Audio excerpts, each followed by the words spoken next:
राज्यात शिवसेना, राष्ट्रवादी काँग्रेस व काँग्रेस आघाडी सरकारच्या काळात महिलांवरील अन्याय अत्याचाराचे प्रमाण अधिक वाढले आहे।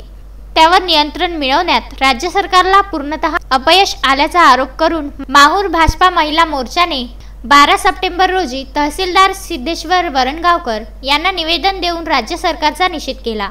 राज्यात अनेक ठिकाणी महिलांवर झालेले हल्ले, अन्याय अत्याचार रोखण्यात राज्यातील आघाडी सरकारला अपयश आल्याची बाब हेरून राज्यभर भाजपा महिला मोर्चाच्या वतीने राज्य सरकारचा निषेध करण्याचे आयोजन करण्यात आले होते। त्याच अनुषंगाने माहूर भाजपा महिलाच्या पदाधिकारी पद्मजा गिर्हे, नगरसेविका दीपाली लाड, अर्चना दराडे, नम्रता गायकवाड, अर्पणा पाटील, महानंदा मानतुटे यांच्यासह तालुक्यातील अन्य महिलांनी निवेदन देऊन राज्य सरकारच्या महिला विषयक धोरणाचा निषेध केला। यावेळी पोलीस निरीक्षक लक्ष्मण राख यांच्या मार्गदर्शनात सहाय्यक पोलीस निरीक्षक अण्णा पवार यांनी चोख बंदोबस्त ठेवला होता। मुंबई येथे 6 वर्षीय बालिकेवर बलात्कार करणाऱ्या पार्श्वी विकृतींचा धिक्कार। बाबळ येथे 11 वर्षीय महिलेवर बलात्कार करणाऱ्या पार्श्वी विकृतींचा धिक्कार। पनवेल कोविड सेंटर मध्ये 4 वर्षीय कोरोना रुग्ण महिलेचा बलात्कार करणाऱ्या 25 वर्षीय नराधमांचा धिक्कार।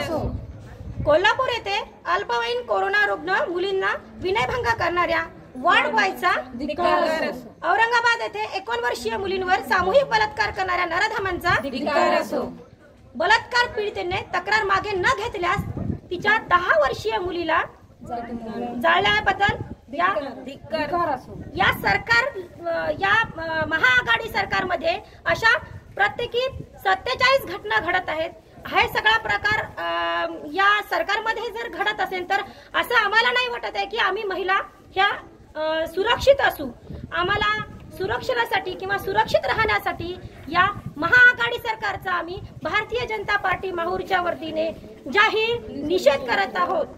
संजय घोगरेसह अनवर खिच्ची, विदर्भ न्यूज माहूर।